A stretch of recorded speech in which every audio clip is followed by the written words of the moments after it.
So welcome everybody to the first session of the Mining and Energy Safety for Remote Sensing Conference, also known as MESS.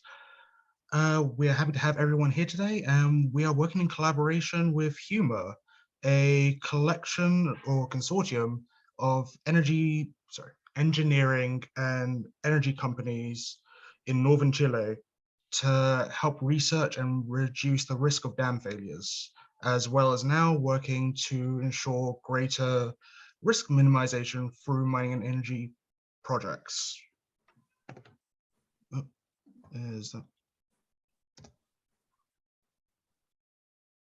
Apologies, I have to shift some stuff around so it doesn't appear on screen.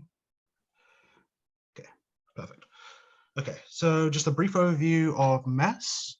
It originally began as an extension of the I'm Aware project, which sought to reduce risks of dam failures as well as the impact they have in Central and South American countries. In many of these regions, it's not uncommon to have mining waste stored within these dams. Hence, a dam failure produces much greater risks than just flooding and normal landslides, and that it can contaminate water supplies for generations. MESS actually seeks to build upon that and look at helping to build resilience amongst communities, governments, and industries when it comes to mining and energy extraction projects. As we know, climate change is a huge factor now whenever we're designing or building any new infrastructure projects, and therefore we need to accommodate many different factors, but not just environmental in terms of social justice, as well as understanding the maximizing both the social and economic benefits whilst minimizing risks. Okay, and that was it for the brief introduction. Now I would like to introduce you to our first speakers of not just today, but our whole events, Professors Flusha and Professors Torres. Professor Flusha has had over 10 years of experience in hydraulic engineering and currently joins us from, I believe I'm pronouncing this correctly, CRIALP, which is the Center for Climate Research, Center for Environmental Research in Alpine Environments. I don't know if I did the translation correctly. French isn't my specialty. Apologies. And Professor Torres is also joining us from the Polytechnical University of Valencia, where he has also had over 10 years of experience managing multiple projects across both Central and South America and other parts of the world. Together, they have actually spanned the whole continent, every continent in the world, working on a variety of projects that have not only helped us understand dam safety procedures and risk minimization, but have also contributed to a further understanding of hydraulic engineering. Now, if it would be okay to pass the talk over to Drs. Flusha and Dr. Torres. Perfect. Thank you very much for the introduction. So I'm going to share my screen with you. You have to activate the shares. The screen. There we go. Should be active now. Okay. I hope you can see my screen now. The presentation we prepared. Can you see it? Yeah, can see it clearly. Okay, thanks. So yes, my name is Javier Flusha, and well, first of all, we would like to thank Francis and Scott and Pedro for organizing and inviting us to this conference. It's a pleasure for us to be here and to present you the methodology that we have developed recently to incorporate climate change impacts on dam safety management, and also how we solve the different challenges that we identify. So before I give the floor to Adrian, a short introduction on hydroexploitation. It's the company I work for. The CRIALP was the company, my former company. So I recently changed jobs. So now I'm working at Hydroexploitation. So Hydroexploitation is a Swiss company located in the middle of the Alps. Our core business is the operation and maintenance of hydropower plants, mainly in the Alpine region. And we operate more than 40 hydropower plants with a total installed capacity of roughly 22% of all Swiss hydropower capacity. We also offer consultancy services like hydraulic studies, rehabilitation of mechanical components, and so on. And within the company, I am in charge of the safety monitoring for different dams. So now I leave the floor to Adrian.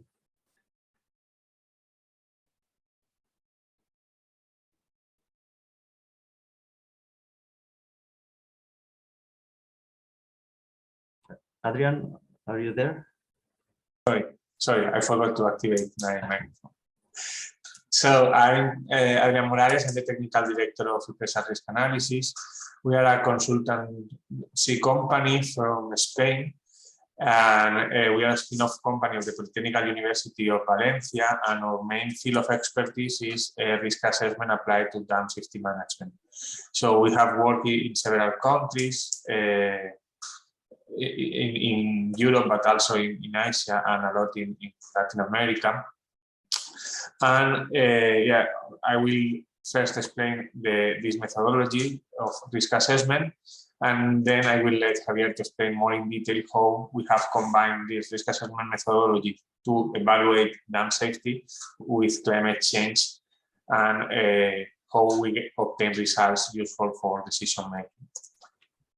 So yeah, in dam safety, Javier, do you prefer me to share my screen? Maybe it's better. As you wish. Yeah. So then you don't need to be present.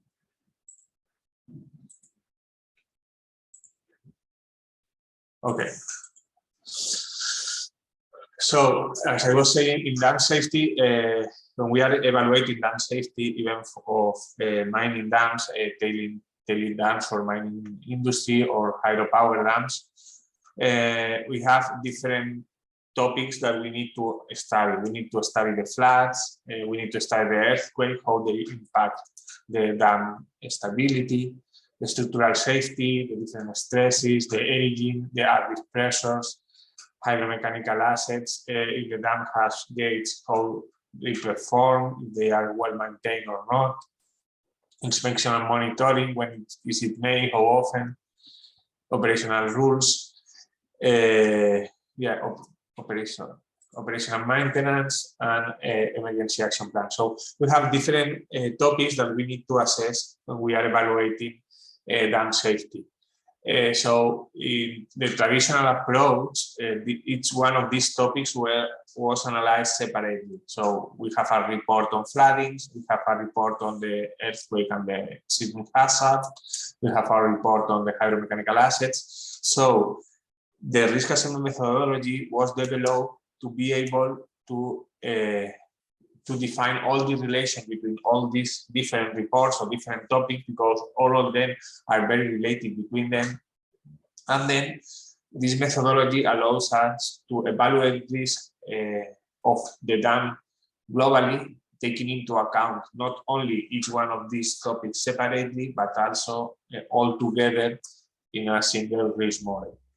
So this type of methodology, of risk assessment methodology, was developed first in the nuclear industry, in the industrial industries, and then since the 90s, it began to be applied in the dam safety field.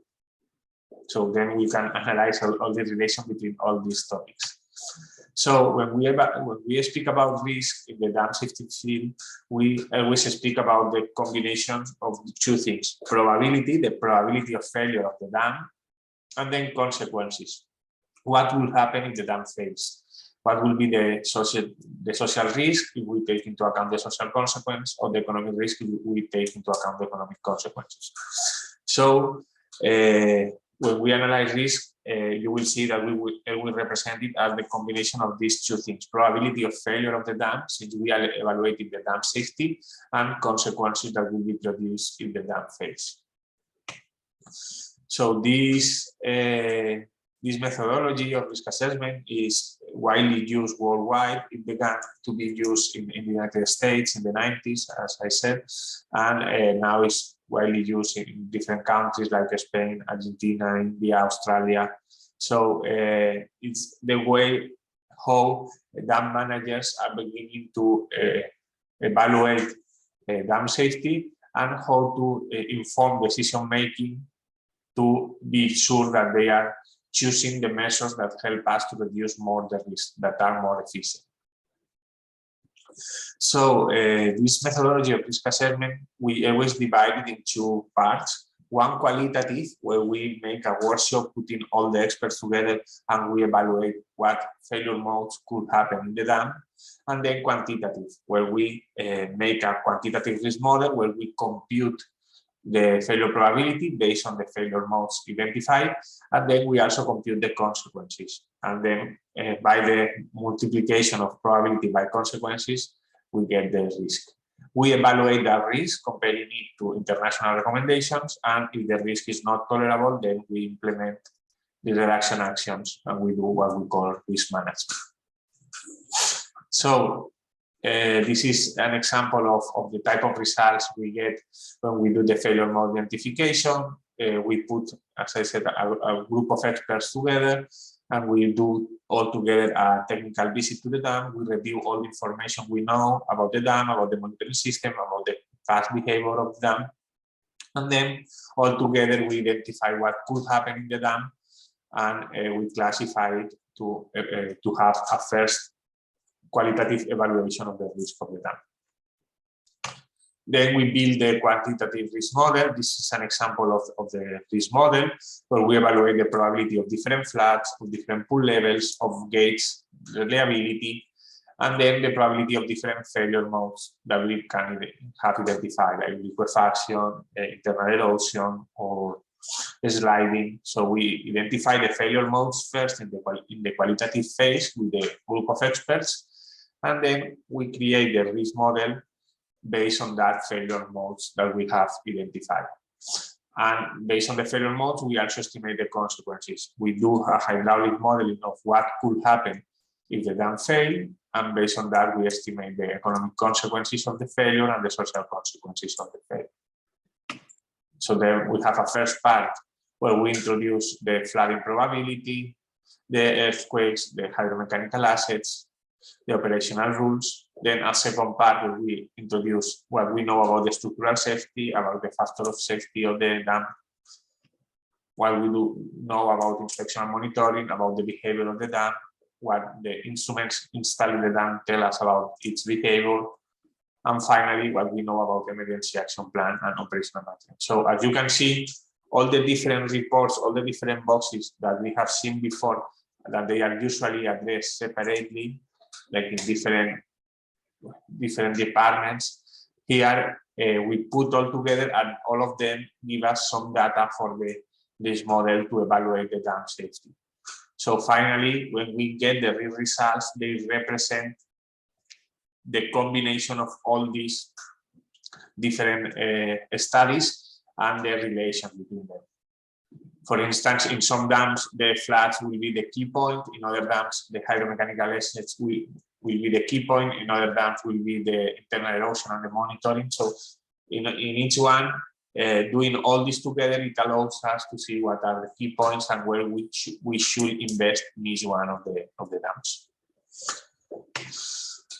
So finally, when we compute risk, combining all these probabilities of the different failure modes and the different hazards, we obtain this type of results. This is an FN graph where we represent in the y-axis the failure probability of the dam, and in the x-axis the estimated loss of life of the dam.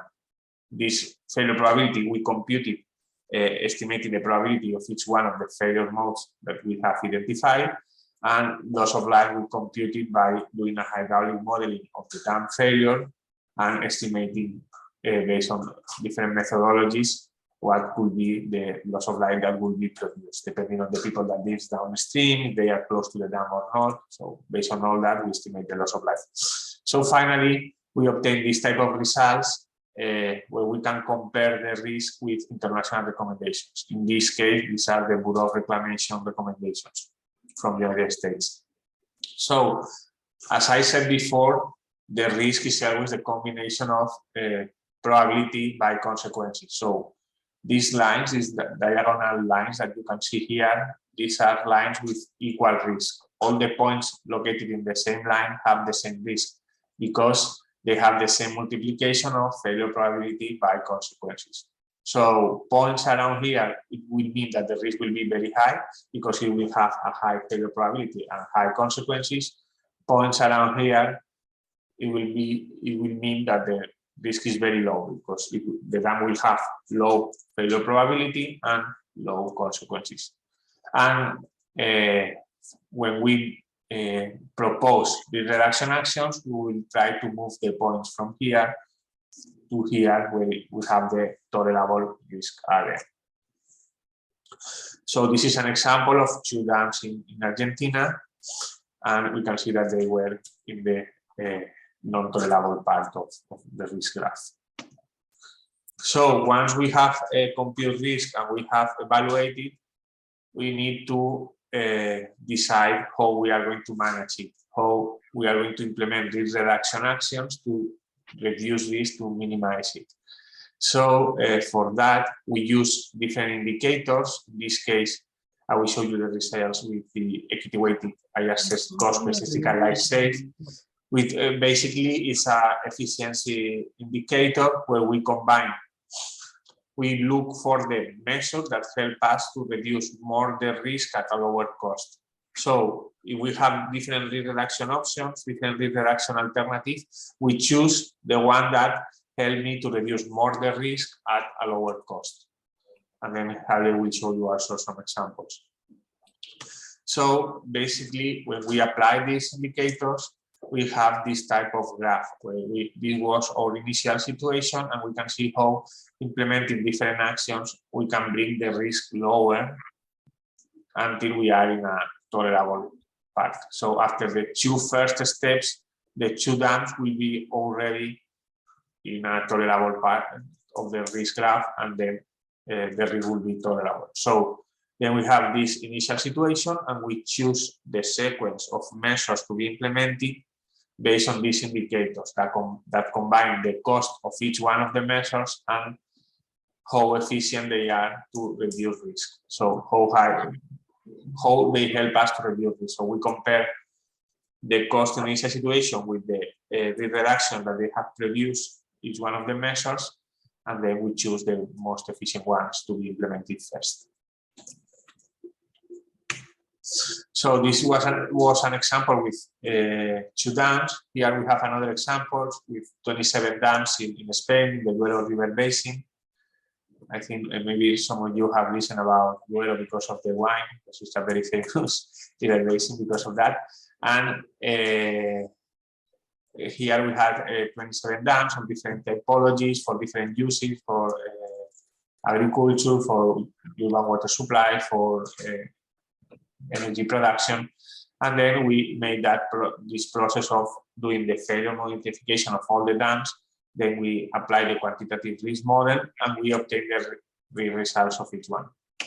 And finally, we obtain this graph where we can see here in the y-axis, we have the societal risk of the whole portfolio, so the sum of the risk of the 27 dams. And in the plan of rehabilitation measures of this dam, there were 95 different measures proposed.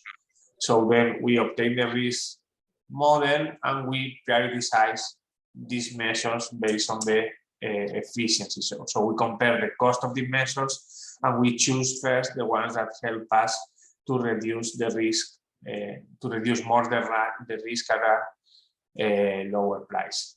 So as you can see here, we can see that after, they were planning to spend around 70 million euros to implement all these measures, there are some structural and structural measures, both of them combined. So we can see that only expending 3 million euros of these 70 million euros, we already reduce risk in more than one order of magnitude. So it means that are the measures that should be implemented first. Then after spending 80 to 28 million euros, we can see that the risk reduction is much lower. So it means that after here, we should reevaluate risk to be sure that we are implementing the most efficient measures. So then, yeah, we have this type of graphs that show us why we should do risk assessment to manage a portfolio of dams, because they will help us to make better decisions, more transparent, and to justify why we are investing in one dam and not in other, because it's more efficient to invest there.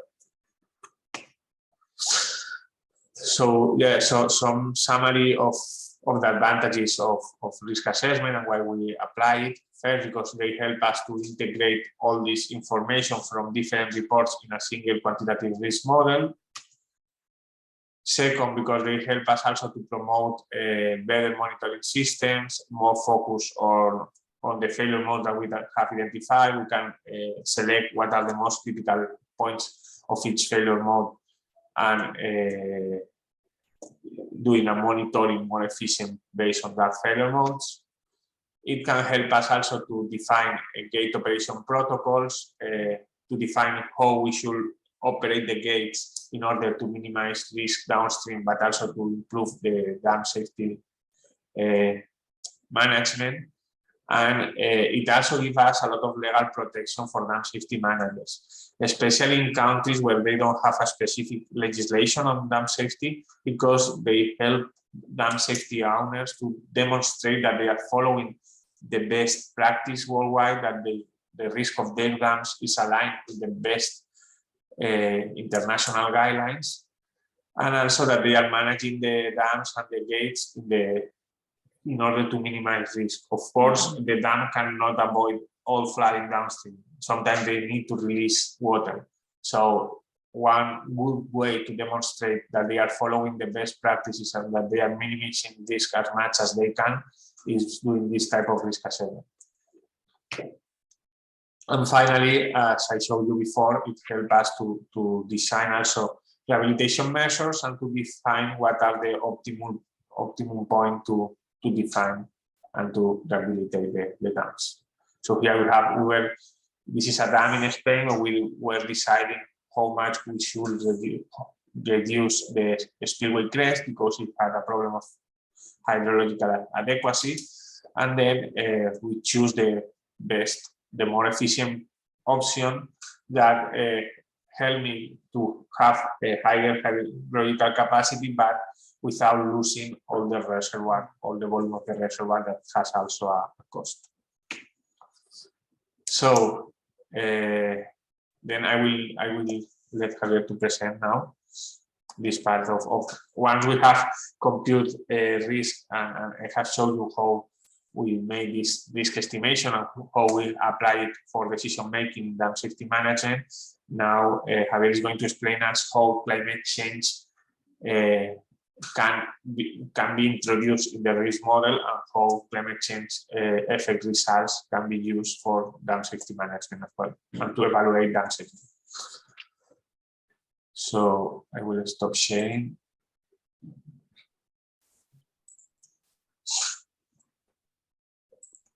Okay, so now it's my turn. So as Adrian has already said, risk analysis techniques can help us improving the governance of dams and also help us to increase the safety. And this has resulted in very interesting results all over the world. However, in the traditional context of risk management, we often assume that some of the risk components, and in particular the climatic conditions, are stationary. But we know that this is not true. We know that some of these factors will suffer substantial changes with time. So these stationary assumptions are no longer valid, and we have to adapt risk management strategies to these new scenarios. The problem is when trying to address or to tackle these new scenarios, one cannot know beforehand whether the risk of a dam is going to increase or to decrease. So we know that extreme weather is going to be more frequent, and thus we can expect to have more floods. But extreme weather will also bring less water, which means lower water levels at the reservoirs. So in the end, it's a balance between all the different effects that climate change is going to have. But in order to know what the results will be, we must be able to put all this information together and to generate reliable results. When we first tried to address this problem, we realized there were different challenges we had to solve, in particular, 3 challenges. First, climate change is going to affect different components of dam safety, which makes it difficult to structure and quantify these effects. Also, climate change related risks are changing over time, so the adaptation strategy should take this into account. And finally, climate change comes with an important uncertainty, and this will affect how decisions are made. So let's see how we try to solve these challenges when incorporating climate change into dam risk management. The first thing we had to solve was how to structure climate change effects on dam safety. And as we've seen before, the risk of a dam can be defined as the combination of the loads to which the dam is subjected, the response of the dam to these loads, and the consequences of a potential failure of the dam. So it's necessary to identify these separate effects in order to quantify the total impact. Fortunately, as we've seen, dam risk models are an excellent tool that helps us structuring these effects and cover all possible impacts. When we use them, it is easier to identify impacts on each component without leaving aside any possible interrelations. So we decided to use these risk models to see how climate change impact each and every possible node corresponding to a different risk component. And you can check the paper that we published in 2018, where we made an extensive literature review of the effects of climate change on each of the nodes, each of the risk model components, and on different techniques that are available to evaluate these effects. Also, when we plan on implementing corrective actions to reduce risk, we have to take into account that these risks are not stationary with time, as we have said before. So if we want to apply one of these measures, we must be careful, because otherwise we could invest in a measure that may not have the same efficiency in the future if the impact that we are trying to avoid become irrelevant, or the other way around. We could fail to invest to reduce a danger that will take a certain time to become relevant. So to evaluate each one of these measures, we estimate its cost for the entire period of analysis, including costs of implementation, maintenance, replacement, and so on, and also the benefits due to the reduction of economic risk for this period, thanks to the damage that we have avoided. On the other hand, we also have to estimate the total benefit of reducing social risks for this period, And we estimated that as the total statistical lives saved, or TSLS, in the analysis period. Comparing both values, we obtain the adjusted cost per statistical life saved, or ACSLS, which defines the efficiency of a measure. So the lower this value, the better. We can see that without corrective actions, risk will tend to increase with time, or at least it will evolve with time. So it's only with a well-planned program of risk reduction measures that we can control the safety levels of a dam, not only for the current situation, but also for different time horizons.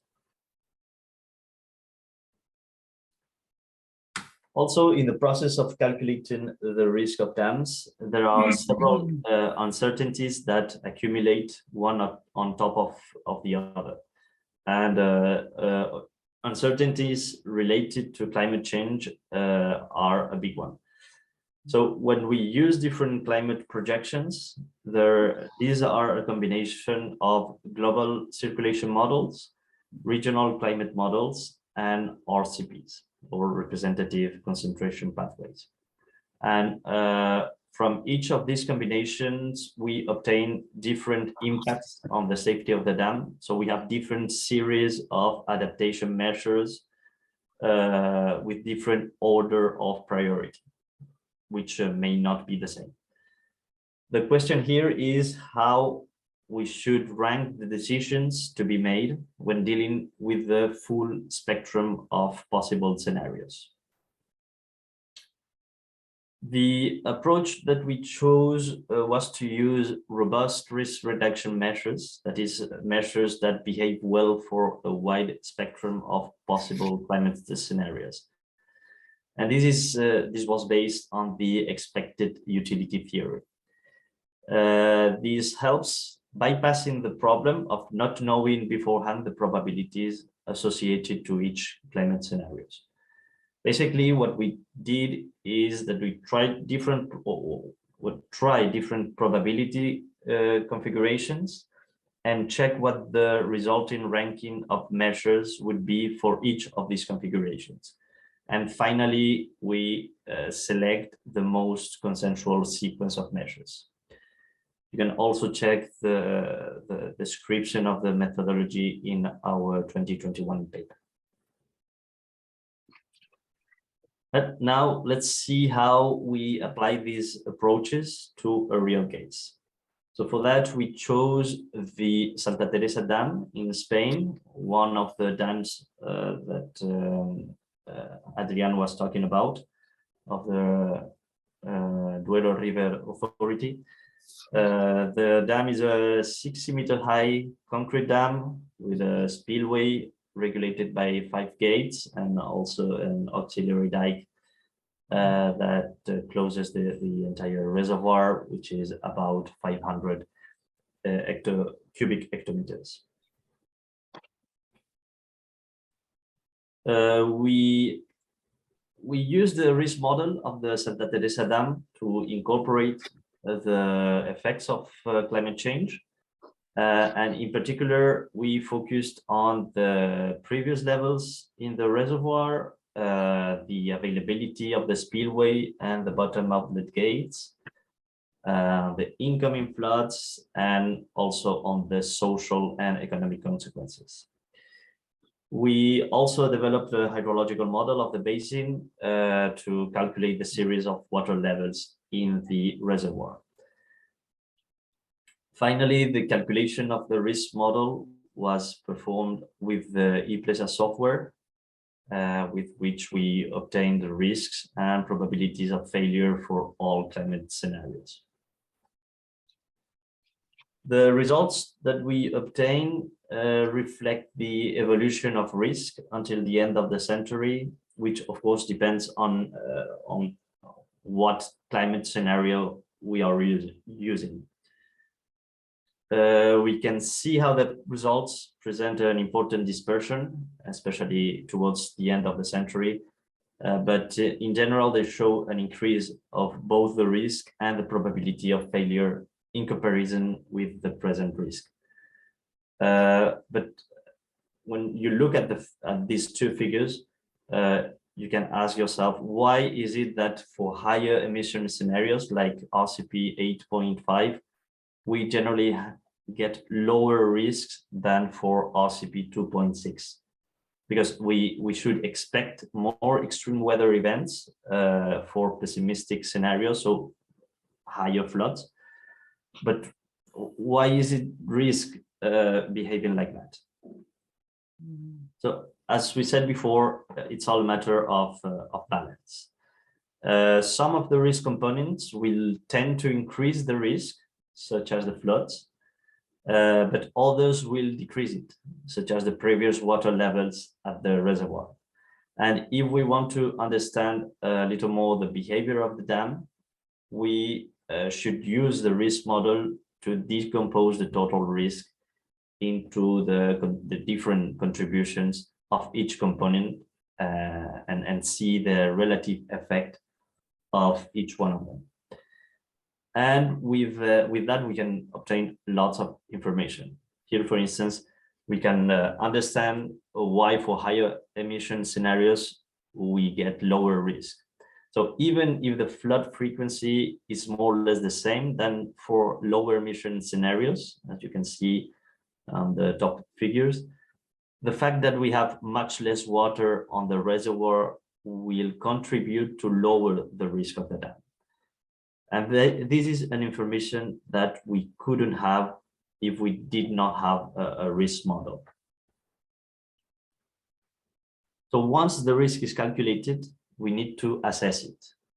So we need to define whether the risk is tolerable or not. And in this case, we use the tolerability criteria proposed by the USBR.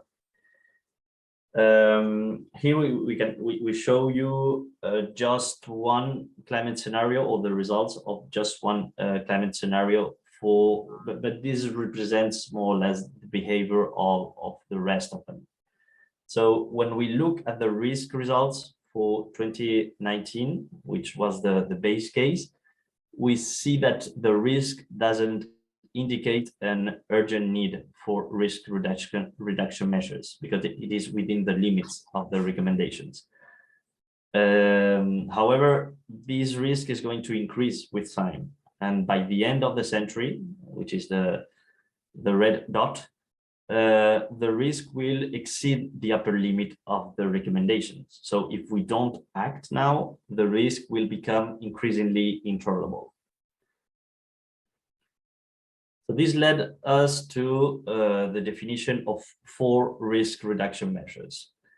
First, the implementation of the emergency action plan that will reduce the possible consequences of the dam, social consequences. Then the construction of a concrete wall along the dam, which will provide a greater freeboard to the dam. Next, the reduction or the lowering of the spillway's crest level, which will increase the discharge capacity. And finally, the implementation of an improved maintenance program for spillway gates, which will increase their reliability. So in order to see the effect of each measure, each of these 4 measures on the risk, we have to run the risk model again, but this time assuming the implementation of each measure or of each combination of measures. Here we see the effect of each of them in terms of probability of failure and risk over time, and how even if every measure decreases the risk is anyways going to continue to increase with time until the end of the century. Based on the efficiency of each measure and for all the climate scenarios considered, we can try to make our decision on which of them should be implemented first, then second, then third, etc. So the results we obtained showed us that the first measure to be implemented is measure B, so the concrete wall along the dam, followed by measure A, the emergency action plan, and then measure C, the spillway, and measure D, the gate maintenance plan.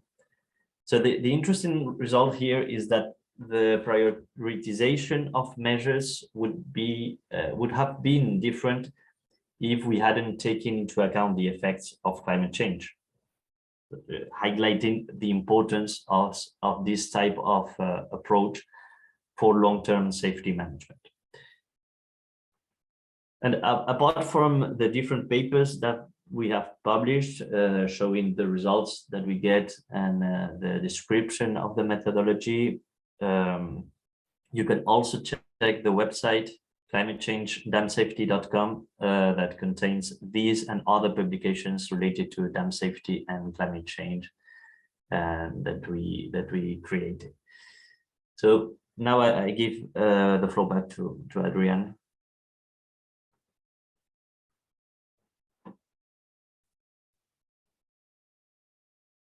Sorry, can you stop sharing? Yes.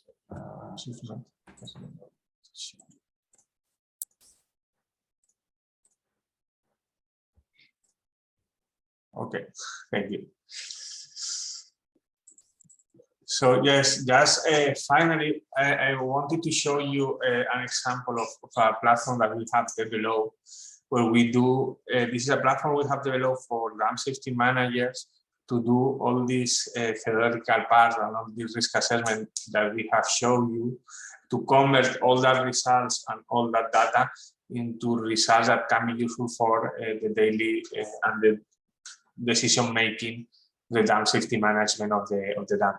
So here we can see this is an example of 6 different dams of a Spanish region, and we can see this is the risk, and we can see how if we don't do anything, the risk of the dam will be increasing due to the climate change a long time. But if we are implementing the different reduction actions that we prioritize based on the efficiency, as Javier has shown us, we can be reducing the risk a long time, almost 2 orders of magnitude. So these are the different actions that we make in the dams and how they help me to reduce the risk a long time. And I can do this prioritization a long time and to use the results to plan my investments in the future and to demonstrate why we are investing in this way and why the results help me to reduce the risk. So we can see this here, the general overview, and we can also see each one of the dams. We can also see how each one of the dams is reducing the risk when I am implementing the different options that I have selected. So here we have the 6 dams, and we can see how all of them are reducing risk until being at the end of the period in a tolerable part of the risk graph.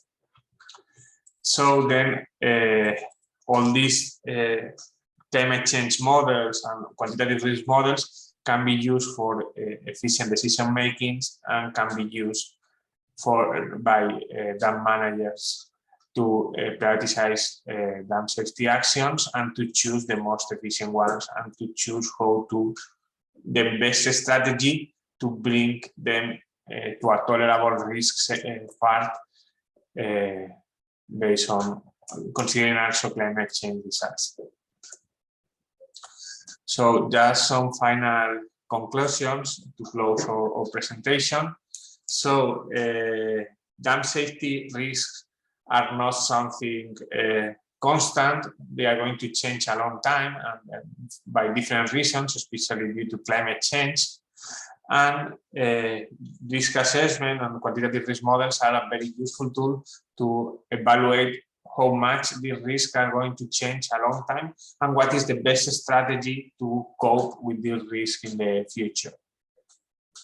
So, of course, there are some uncertainties with climate change models, and we don't really know exactly how the weather is going to behave in the future. But since there are different models and different predictions, we can use them to make robust decision making, considering also this uncertainty. So it's not that the uncertainty it's the excuse to not making anything. Is that we also evaluate the uncertainty and we made the decisions considering that uncertainty, which is really important in the risk context. So that helped us to evaluate climate change and to use these risk climate change results for risk-informed decision making.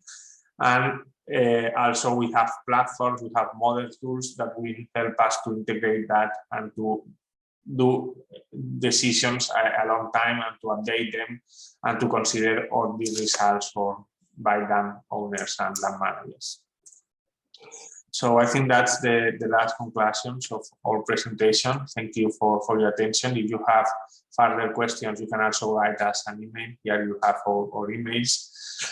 And in any case, we leave time now for questions, or if you want us to explain anything a bit more in detail. So we'll stop sharing and we'll leave time for questions. Thank you so much, Adrian and Javier. The floor is open for questions, so feel free to unmute yourself and ask away. Maybe I could start. Thanks so much for this really great talk. I found it really exceptionally interesting. I have a whole bunch of questions, but I guess the first one is you made the sort of distinction, I guess, between economic efficiency and societal efficiency and equity at one point, right? So there's sort of a triad of concerns, and I guess I didn't understand. Well, first, what societal efficiency is. You mentioned societal risk, which I understood to be, lives per year. So you're sort of measuring it in terms of fatalities, I guess. Yes. Or maybe lives upended, may not be fatality exactly. Is societal efficiency, is that the same as, or sort of the inverse of, or related to societal risk? What is societal efficiency? Yeah, I didn't go into detail in that part, but what we do with that is because, as you know, it's a bit controversial to give value to the fatalities. So what we do is that we estimate economic risk and societal risk. Economic risk is only economic consequences produced by the flooding and by the dam failure and the loss of water resources. And then we have the societal risk that we estimated based on fatalities. So what we call societal efficiency is when we choose the measure that help us to reduce more the societal risk at a lower price. When we call economic efficiency, we choose the measure that help us to reduce more the economic risk at a lower price. And then we have some indicators that combine both of them, like the adjusted cost per statistical life save, that we combine the costs and the loss of life. And then we choose the measure that help us where saving a life is cheaper, but we don't give a specific value to the fatality because that's always a bit controversial. I see. So, and it was just that controversy that prevented you from making, or sort of encouraged you to have a second dimension, I guess. Yes, yes. But then you did also mention that third dimension of equity, which I didn't really see in the subsequent analyses. Is it there, and yes, how? Equity. Yeah, equity is like we should provide some level of protection to everyone. So usually when we evaluate it in dam failure, because in most of the cases the dam failure will produce at least one loss of life because the consequences are huge. So usually we do it by limiting the failure probability. So when we said, when we show that type of graph where we have an horizontal line that says any dam should have a failure probability higher than 10 to the -4, that's the way we use to implement equity, and also we introduce it in the risk indicator for decision making, prioritizing first the measures that help me to reduce the failure probability lower than that limit. So if I'm not sure I understood that. Yeah, because let me show you. So So there's another question related to equity, I guess, which is, you know, here we have these limits, and these are the fair probability limit, right? Right. It's to 10 to the minus 4. So how we introduce the equity, it's like, okay, we use efficiency, but also we give a bit more of a score to the measure that help me to bring the point lower to this line. So then if all the dams will be lower than that line, it will mean that I'm giving a certain level of protection to everyone, which is 10 to the minus 4. So, I see. So it's sort of a minimal level of protection. And you're calling yes. So there's, I guess, then the unaddressed issue of, and I was using the word equity to talk about this. Maybe there needs to be a different word, and that is that vulnerable populations sort of can't escape these risks, and maybe they deserve a bit of extra protection precisely because they're vulnerable. Is that an issue in these Spanish dams, or the minimum? Sorry, I didn't understand it well. Well, you know, in the case of Brazilian dams, there are populations which are exposed to these risks that can't escape the risks because of their social or economic situation, or the fact that they're indigenous or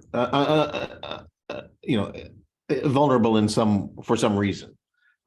Maybe that doesn't occur in the case of Spain, but do you have a different kind of discussion about vulnerable populations, or is that just addressed? Yes. Yes, because equity, it's true that sometimes it's more used for this type of vulnerable population or different business levels within the population. Sure. No, but in this case, how we address that is through the loss of life estimation. So this methodology for loss of life, we take into account also this type of things, how if the population is going to live or not, what are the living procedures, how they are warned, if they know how to behave when the flooding arrives. And in that case, we can also consider vulnerable population. Also, if there is a lot of old people in a certain area, or if there is a hospital. So, but also if there are indigenous or people more vulnerable, the type of houses, the type of building, all that we do it through the loss of life estimation and hydraulic modeling. So you're saying that it's sort of built in to the analysis that you have. Yes. The relative risk. Yes, when we give this number of loss of life, here it's only a result, but it takes a lot of analysis to evaluate how it will be the dam failure, what will be the areas flooded, what will be the population, how they will behave, if they are vulnerable or not, how they could escape or not. So all that we evaluate it through the consequence estimation. Right. I see. So you also mentioned at the beginning sort of the difference between a quantitative risk assessment and a qualitative risk assessment. And I guess you may have said then at that time that you're only going to be talking about the qualitative. That is the case, right? You only talked about the qualitative, and argued at one point that if you hadn't, that there was important information that came out that you couldn't have had unless you had that risk model. So I'm guessing that you're not championing qualitative risk models. Is that true, or have I misread you? I mean, all the results and all the risk model I show, it's quantitative risk assessment, but we never do a quantitative without doing a qualitative before. We need to do a qualitative to identify the potential failure modes. Even we classify in some dams, in some small dams, maybe it's enough with that qualitative, but in most of the cases, we do also quantitative, and we estimate risk and we estimate consequences. Right. But qualitative, it's always the first step, because without that, you cannot build the architecture of the risk model. I see. So you think of qualitative as simply the first step of a quantitative. Are there other uses for qualitative? I mean, there are fields. Yes. For instance, in biology, they often say that, we can't do quantitative, and so we're just going to use qualitative models. which I think is, of course, preposterous at some level. Yes, it's true, and it's really useful. I mean, for us, we prefer doing qualitative in 20 dams than doing quantitative in 10, because qualitative is really the most important part of the analysis. And in many cases, we only do qualitative, or we also use, even if we do quantitative, you do it not for all failure modes, only for the most important and when you have some information. So you use qualitative to also prioritize this uncertainty reduction studies, like doing a new hydrological study or doing more technical tests. You can prioritize that with the qualitative, and also new monitoring, gathering more information. All that we prioritize it with the qualitative, because we still don't have enough information for the quantitative, but with the qualitative analysis we have made, we can already prioritize that. Right. So we in general, we have like 2 queues of prioritization, one for reduction actions that we do it with the quantitative risk assessment, and one for new studies, reducing uncertainty, installing new monitoring, that we do it with qualitative.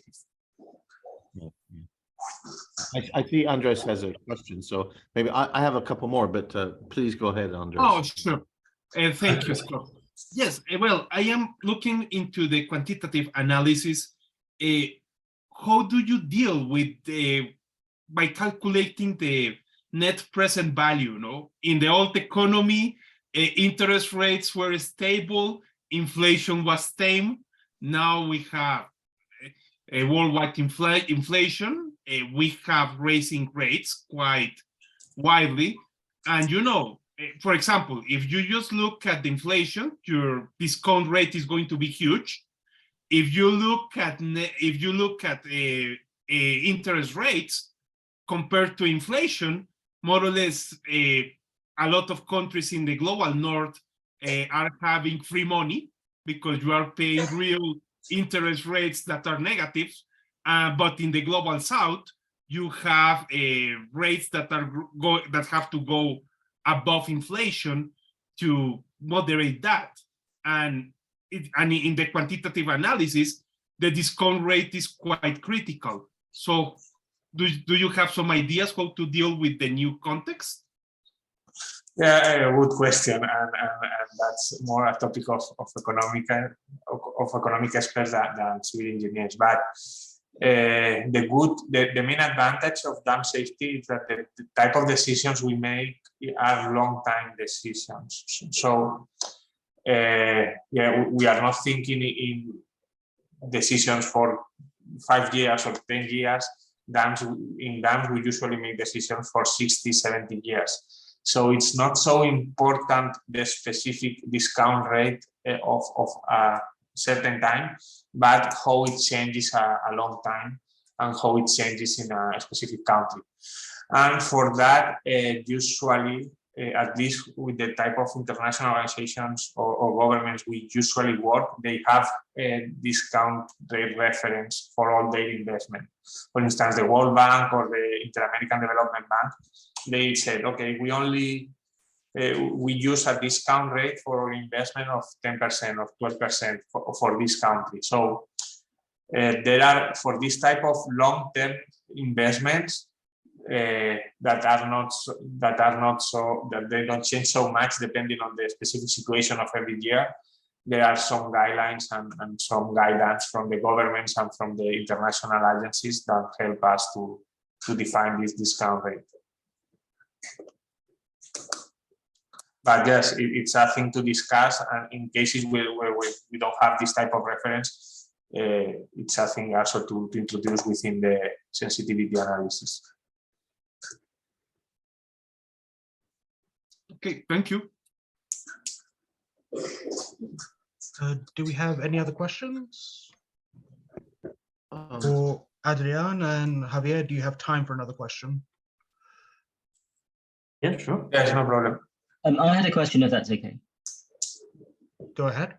Thanks, Pedro, and thanks, Javier and Adrian, for your talks. One of the things which is becoming really popular now is this idea of creating a digital twin of an asset. And I think what that helps with is the fact that the model parameters are dynamic, and you can change model parameters to assess what changes it might have on the outcome and on the risk risk profile. So I wonder if this is something that that feeds into your calculations as well when you recommend perhaps solutions to clients or people like that. Thank you. Yes, I will let also later Javier, but just to say that in risk assessment, the good thing is that we can evaluate both the structural and non-structural measures. And this type of non-structural measures, like doing this type of the digital twin of the dam or improving monitoring, improving surveillance, they are usually very effective because the cost is not so high and they help us a lot to detect potential failure modes. So yes, we can include and we can evaluate the effect on the dam safety. We can evaluate how they help us to reduce risk because we have a better monitoring system or better control of the dam. And then we can combine and prioritize with other type of more structural measures, and usually they are really efficient.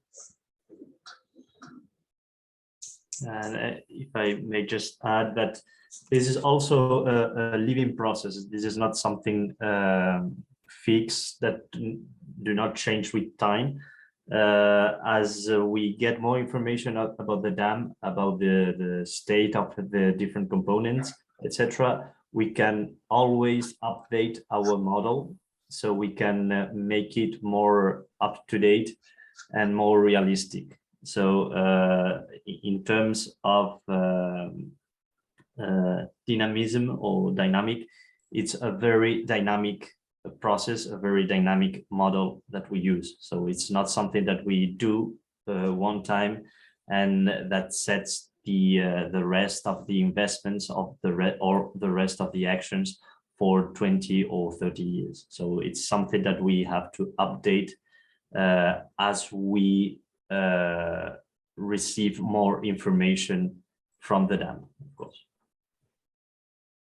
That's brilliant. Thank you. Any other questions?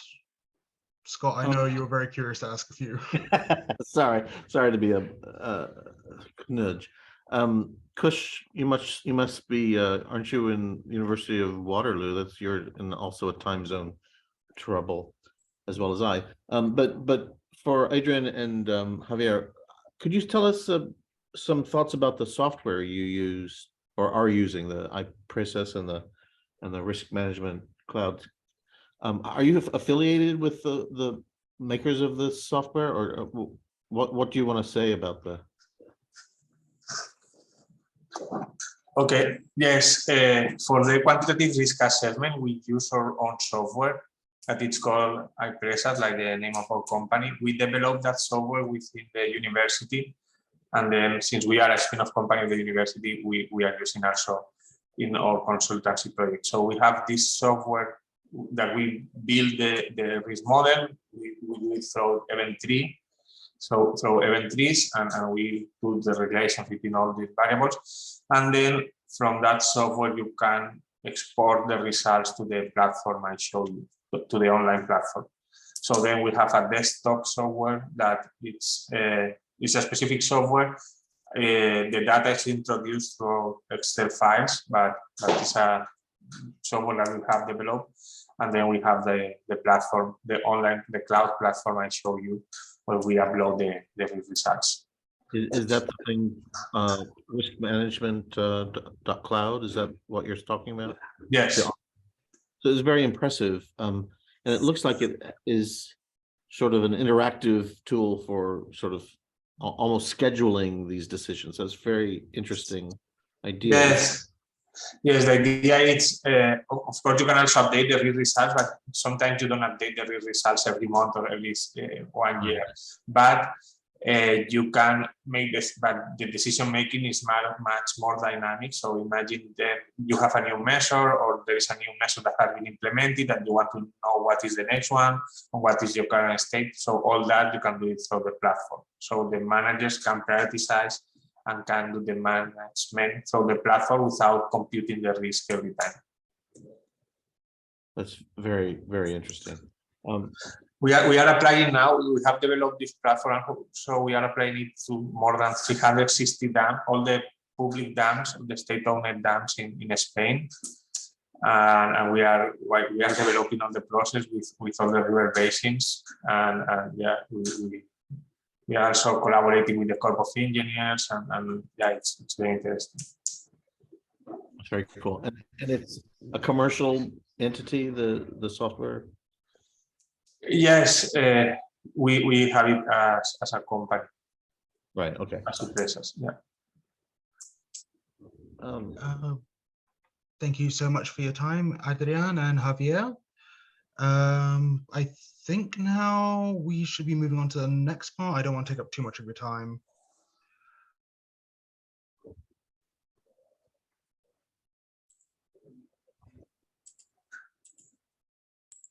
What is the next part, Pedro? Yeah, unfortunately, like our next speaker, Professor Lee, is unable to join us today. So actually, we might have more time for questions if Adriana and Javier are able to. Professor Lee is unfortunately unwell, and we will be rescheduling his talk for hopefully January. So Javier and Adrian, I don't know if you have anything else, but if you'd like to take a few more questions, we can. Otherwise, we could probably end the event here. I had a burning question in my head, and I've now lost it. So I'll have to reimagine it and send you an email, Adrian. But well, thanks very much. Okay, no problem. Really, thank you also for your interest and all the interesting questions. Yeah, thank you very much. Oh, I remember the question. Sorry. Could I just at the beginning you were saying that well, especially since IPCC didn't make any prognostications about probabilities, you mentioned that you used a robust approach that looked at a bunch of different probabilities. Is that I heard that right? Yes. But I didn't see. I only in the software displays you showed, I only saw points. So that suggests that you didn't have much uncertainty in the probabilities for the X and the X direction. You didn't have much uncertainty perhaps in the consequences in the other direction. So what happened to the probabilities, or the uncertainty about the probabilities? So yeah, the thing when I talk about this approach to deal with the uncertainty related to climate change, it was just to define what the best combination of measures was. So that is then integrated on the platform, if I'm not mistaken, Adrian. But the equations and all the calculations to deal with this uncertainty is made beforehand. So you can decide what is your best configuration of or sequence of measures. So you do a bunch of different analyses, and then do the extreme or take the extreme of their results? It's not the extreme one. It's just you choose the one which gives you the most consensual or which behaves well for different scenarios, different climate scenarios.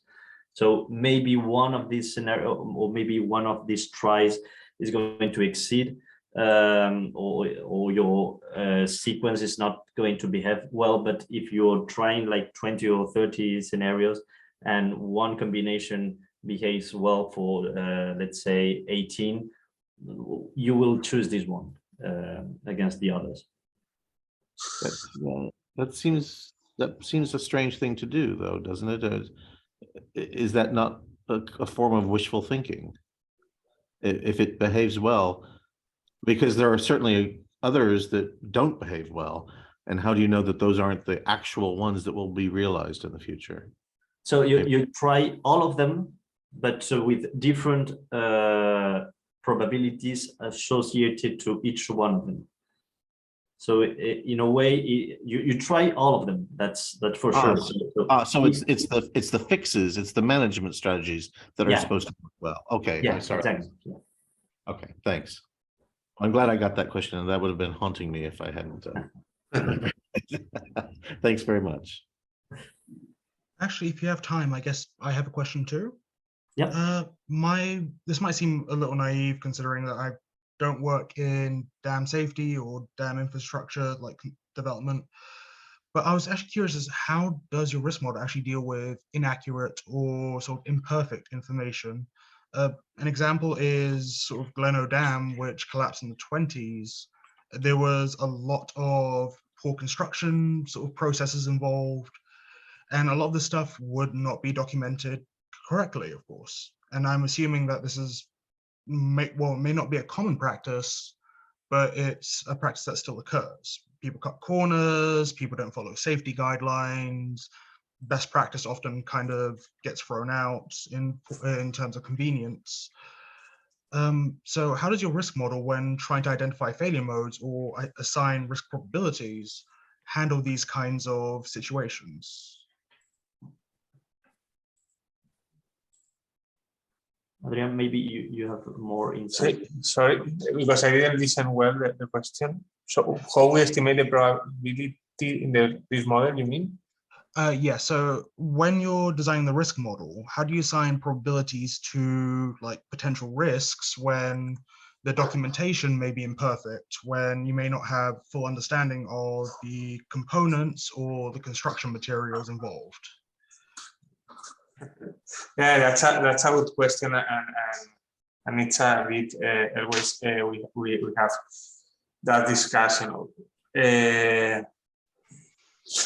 So we need to have a certain level of information for doing the quantitative risk assessment, and when we don't have it, I mean, if we have a certain level, we can do a first quantitative estimation with even with a very huge variations on the uncertainty analysis.